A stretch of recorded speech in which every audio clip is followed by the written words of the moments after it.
Welcome back. This is Kilimo Diaries on TV 47, and of course we're still hanging out na Dr Kimani. Hapa ni Mali Green Dairy Goat Farm. And today we are focusing on everything about goat milk production. And before the break, we had touched on the milking part. And now let's go to the money, the record keeping. Deal. And what do you know? Of course, track the performance each individual goat. Yes. Deal. So, Daktari. Yes. As we now begin with, tracking, what is the average milk yield per goat per day and per the lactation cycle? On average, we do 3 liters per goat. On average, we do 150 per day. Here we have done individual identification of each and every goat. We normally use ear tags. Okay. From there, we have captured the ear tag and put them into our system. We have a computer system whereby each and every goat has been captured there. So as long as we have the hard copy of each and every goat, the same information is transferred to a soft copy. So if you go into our system and key in, you'll get an information pertaining each and every goat that we have in the farm. Since it was brought in, or it was born, up to date. Yeah. And does milk production vary from season to season? Constantly through the year on your farm you have the same? At times they vary. There are those environmental factors. At times the weather is cold, or let me call them climatic factors. There are times it is hot. Of course, when it is hot, milk production goes down. Oh, it goes down? Yeah. When it is again too cold, it also goes. But there are times when climatic conditions are average. At that level, you're able to maintain. At times, it also depends on the kidding rate that you have at the farm. For instance, if you have 50 goats that have kidded within that month, you'll be able to maintain a certain level. When it comes to drying, drying is a period whereby now you stop milking, preparing that goat for the next kidding. You see, again, it will affect your production because when we are drying, again, we have to dry a good number of them. Yeah, so at times they vary, but the variation is not that big. Yeah? And how then do you contain losses here on the farm, to say spillage? How do you contain such factors? Well, I would say really they are not that much, but once in a while, of course, you can lose a liter also, because at times during milking, and especially the starter ones, at times, they are not very comfortable.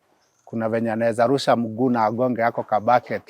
So there are things that are inevitable, but basically we are not on the higher rate. They are negligible, because if you are to get 150 liters, alafu lita mumepoteza tu kwa harakati ni moja, it is negligible.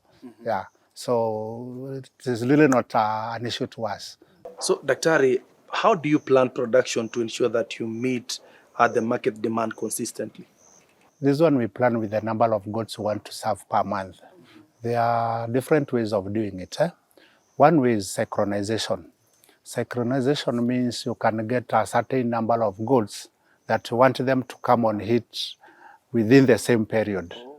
So we can take 50 goats and I want them to come on heat during the same week. That's what we call synchronization. Of course, it has its own technicalities here and there, because you have to give some hormones.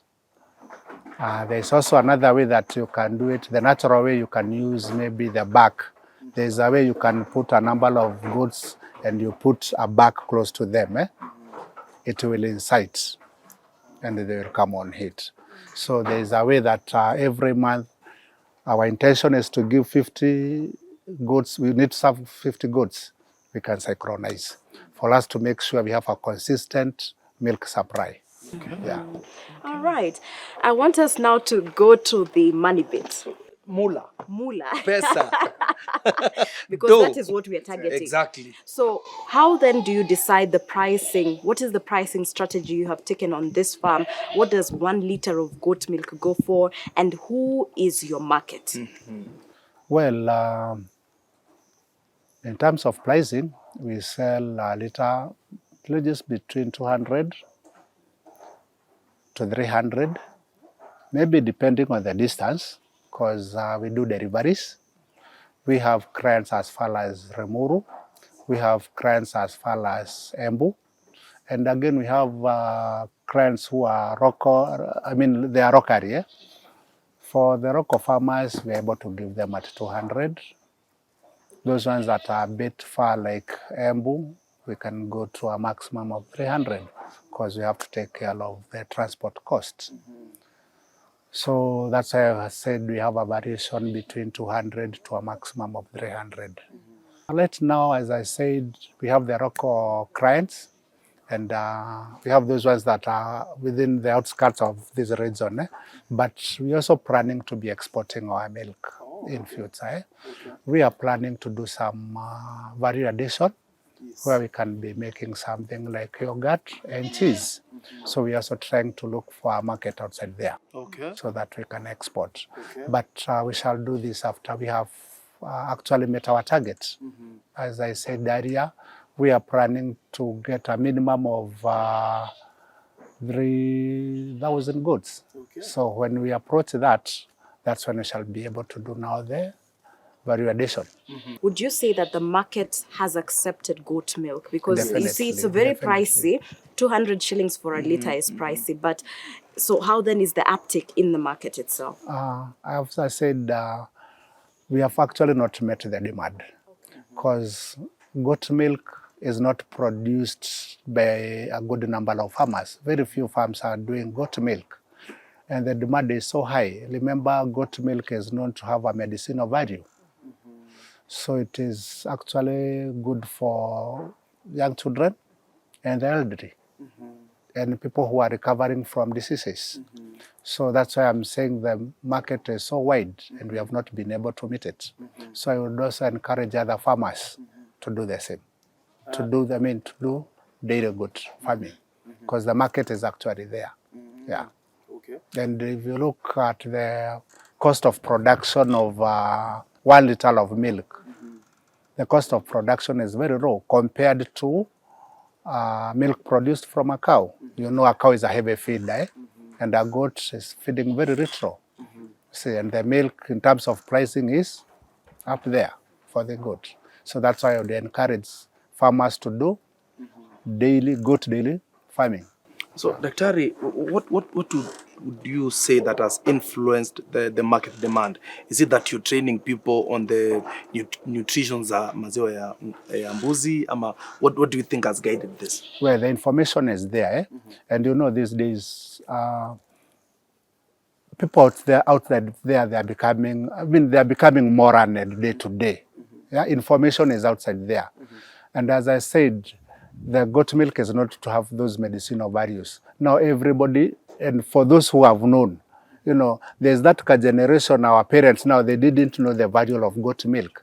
But here we are today. The element that a good number of people now have gone to school, the information is in the internet, you know. So that is putting us to an advantageous place. So we are not struggling to get the market. Okay. Yeah. So not to shade Jaffe, but you're saying Gen Z wanaelewa manufaa ya goat milk. That is it. Because the information is there. Unajua pale kitambo, watu walikuwa nasema sijui maziwa ya mbuzi, sijui inanuka, sijui nini. Lakini sasa wakiangalia the advantages and the cost of producing that milk. So people embrace. So ndio maana nasema sasa sisi ndio tunasumbuka kuproduce maziwa. Okay.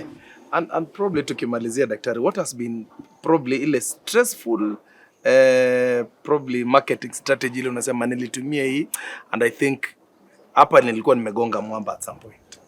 Tukianza saa zingine tulikuwa tunapeleka maziwa yetu delivery, tunafanya na pikipiki. Alafu unapata kijana wetu ameenda amekwaruzana na pikipiki ingine, lita 50 imemwagika ya maziwa. Unajua tu pikipiki ikiswavu tu kidogo hivi, you are done. Good enough these days we have been able to kapata ka pick up. Sasa tunaweza hizo deliveries za mbalimbali tunaweza kupeleka na pick up. And for now, your goat milk production journey, najua umepata lessons. Na ni gani ya unasema, if I knew this from the start, labda I would be better off? Tukinunua mbuzi wakati ya kwanza, mahali tulienda kuchukua, mahali kwa huyo mkulima hatukupata proper records. So in the process of selecting, kuna mbuzi hatukupata mbuzi yako na zile quality mzuri venye tungetaka. Na pia wakulima wa mbuzi wakawa ni wachache. Wengine wame cross breed na unataka pedigree. Sasa ndio uweze kujua huyu ni pedigree, unataka records. Huyu mkulima ana records. Unaona? Assuming tungenunua mbuzi wetu kwa mkulima mmoja ambaye yako registered. Mbuzi ziko registered. So tungekuwa mbele kuliko mahali tu. And that's why I said in our farm now today, recording is key. Ndio ukikuja kununua mbuzi wetu tutakutorea rekodi yote, ndio uone tunakupea mbuzi wa aina gani. All right. I think it has been a very insightful show. Oh, I love it.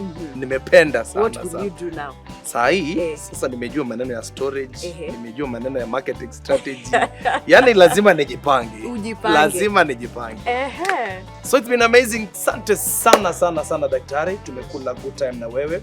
Of course, I want to say thank you to our model farmer Dr Kimani from Mali Green Dairy Goat Farm. Tunataka kusema asante sana to our partner, that is Kenya National Farmers Federation, na asante sana to you kwa sababu umeketi chini kuwatch. And asante sana to the production team kwa kuhakikisha kwamba show imekuwa ya kufana sana. And of course, we do this every other Sunday at 7:30 p.m. only on TV47. And you could just text us where you're watching from and what farming are you involved in. And of course, we will read your text and mention you in our next episode.